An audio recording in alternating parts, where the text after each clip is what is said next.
A'udzubillahiminasyaitonirrajim. Bismillahirrahmanirrahim. Allahumma sholli ala sayyidina Muhammad wa ala ali sayyidina Muhammad.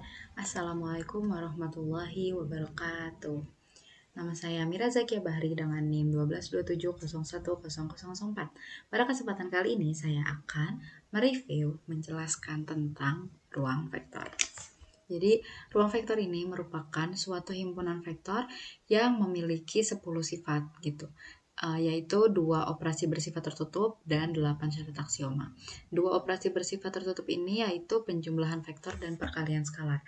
Maksudnya penjumlahan tertutup itu yaitu ketika suatu anggota himpunan dioperasikan, maka hasil dari operasi tersebut juga merupakan anggota himpunan dia sendiri gitu.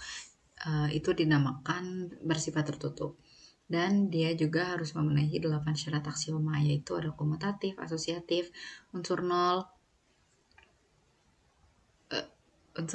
inverse, distribusi perkalian terhadap penjumlahan vektor, distribusi penjumlahan vektor terhadap perkalian, terus asosiatif perkalian skalar, dan perkalian satu terhadap vektor. Terus ruang vektor ini kan dibentuk dari himpunan vektor. Nah, di dalam himpunan vektor ini kan banyak banget vektor ya. Nah, vektor-vektor di dalamnya ini bisa dibentuk dari kombinasi linear vektor yang lain. Terus si himpunan vektor ini, dia ini punya himpunan bagian, yaitu himpunan vektor 2 misalnya. Nah, si himpunan vektor 2 ini bisa membentuk ruang bagian dari ruang vektor.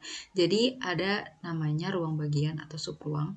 Ruang bagian dari ruang vektor yaitu suatu ruang vektor yang dibentuk dari himpunan vektor yang merupakan himpunan bagian dari himpunan vektor utama atau himpunan vektor pembentuk ruang vektor utama gitu.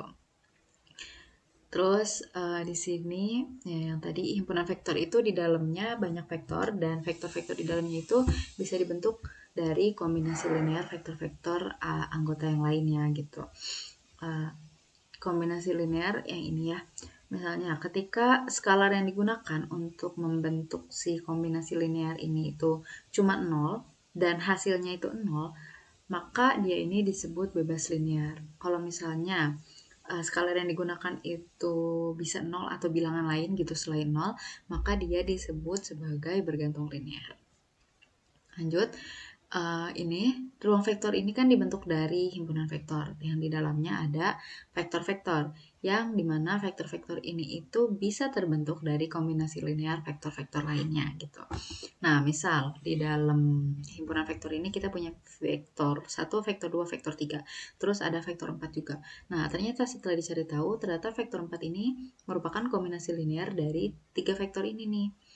Nah, maka si 3 vektor ini kita sebut sebagai perentang atau spanning set. Jadi V1, V2, V3 ini merupakan perentang atau spanning set dari ruang vektor awal tadi. Nah, ini kan contohnya cuma V4 nih satu.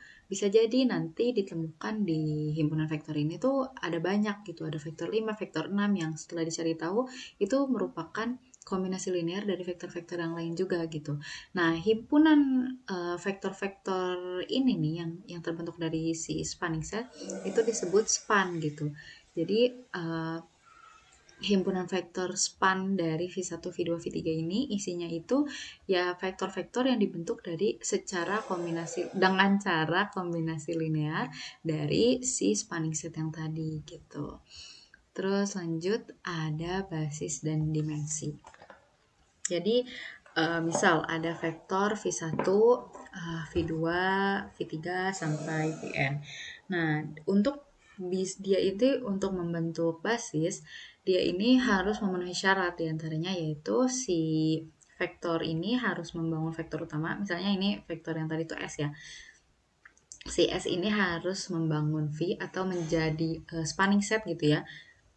Dia sebagai perentang untuk ruang vektor V dan si S ini harus bebas linear atau tadi ya skalar-skalarnya itu harus sama dengan 0.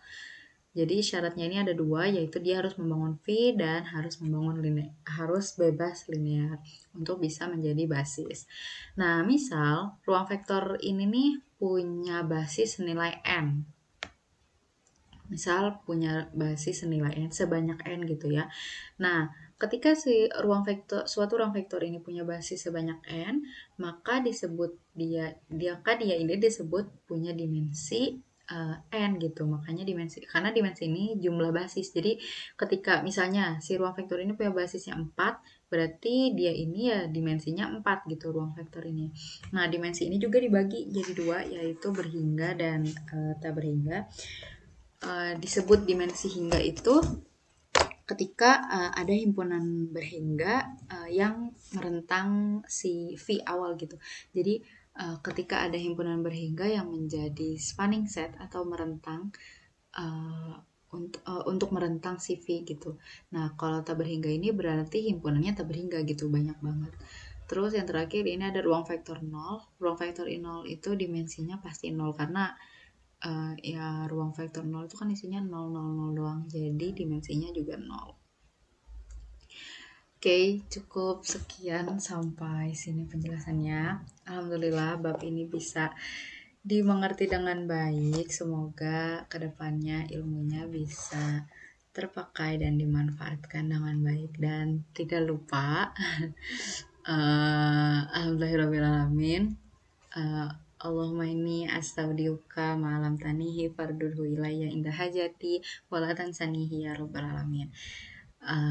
Terima kasih. Wassalamualaikum warahmatullahi wabarakatuh.